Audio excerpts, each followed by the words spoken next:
প্রধান উপদেষ্টার সঙ্গে সাক্ষাৎ করতে যমুনায় বিএনপি প্রতিনিধি দল। এদিকে আওয়ামী লীগ নিষিদ্ধ থাকবে কিনা সিদ্ধান্ত অন্তর্বর্তী সরকারের, বললেন রিজভী। অন্যদিকে বাস্তবতার নিরীক্ষে শিক্ষকদের বিষয়ে সিদ্ধান্ত নিতে হয়েছে, বললেন প্রধান উপদেষ্টা।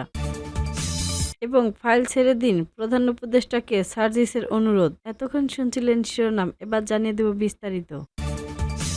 অন্তর্বর্তী সরকারের প্রধান উপদেষ্টাকে অধ্যাপক ডক্টর মোহাম্মদ ইউনূসের সঙ্গে সাক্ষাৎ করতে যমুনায় প্রবেশ করেছেন বিএনপির ৩ সদস্যের প্রতিনিধি দল। মঙ্গলবার সন্ধ্যায় রাষ্ট্রীয় অতিথি ভবন যমুনায় প্রবেশ করে বিএনপির প্রতিনিধি দল। প্রতিনিধি দলে আছেন বিএনপির মহাসচিব মির্জা ফখরুল ইসলাম আলমগীর, স্থায়ী কমিটির সদস্য আমির খসরু মোহাম্মদ চৌধুরী ও সালাউদ্দিন আহমেদ। জানা গিয়েছে, চলমান রাজনৈতিক পরিস্থিতি, হযরত শাহজালাল আন্তর্জাতিক বিমানবন্দর সহ বিভিন্ন স্থানে অগ্নিকাণ্ড, জুলাই জাতীয় সনদ বাস্তবায়নের প্রতিক্রিয়া সহ বিভিন্ন বিষয়ে আলোচনা হতে পারে। অন্তর্বর্তী সরকারের প্রধান উপদেষ্টাকে অধ্যাপক ডক্টর মোহাম্মদ ইউনূসের সঙ্গে সাক্ষাৎ করতে যমুনায় প্রবেশ করেছেন বিএনপির ৩ সদস্যের প্রতিনিধি দল। মঙ্গলবার সন্ধ্যায় রাষ্ট্রীয় অতিথি ভবন যমুনায় প্রবেশ করে বিএনপির প্রতিনিধি দল। প্রতিনিধি দলে আছেন বিএনপির মহাসচিব মির্জা ফখরুল ইসলাম আলমগীর, স্থায়ী কমিটির সদস্য আমির খসরু মোহাম্মদ চৌধুরী ও সালাউদ্দিন আহমেদ। জানা গিয়েছে, চলমান রাজনৈতিক পরিস্থিতি, হযরত শাহজালাল আন্তর্জাতিক বিমানবন্দর সহ বিভিন্ন স্থানে অগ্নিকাণ্ড, জুলাই জাতীয় সনদ বাস্তবায়নের প্রতিক্রিয়া সহ বিভিন্ন বিষয়ে আলোচনা হতে পারে। বিএনপির সিনিয়র যুগ্ম মহাসচিব রুহুল কবির রিজভী আহমেদ বলেছেন, আওয়ামী লীগ সচল নাকি নিষিদ্ধ থাকবে সেটি সিদ্ধান্ত নেবে অন্তর্বর্তী সরকার, তবে অপরাধীদের অবশ্যই বিচার হতে হবে। মঙ্গলবার নয়াপল্টনে সাংবাদিকদের সঙ্গে আলাপকালে তিনি এসব কথা বলেন। রিজভী বলেন, আগামী নভেম্বর মাসে গণভোট চাওয়া মামার বাড়ির আবদারের মতো। জাতীয় নির্বাচনের দিনে গণভোট হলে বাড়তি খরচ ও সময় সাশ্রয় হবে। তিনি আরও বলেন, শিক্ষা প্রতিষ্ঠানে ছাত্র সংসদ নির্বাচনে জিতলে যে জাতীয় নির্বাচনে জিতবে সেটা ভাবা ভুল। সব পেয়ে গেছি, এটা ভাবলে জামায়াত ইসলামীর আত্মঘাতী সিদ্ধান্ত হবে। এছাড়া যে কোনো উস্কানিতে নেতাকর্মীদের শান্ত থাকার নির্দেশ দেন বিএনপির এই সিনিয়র নেতা।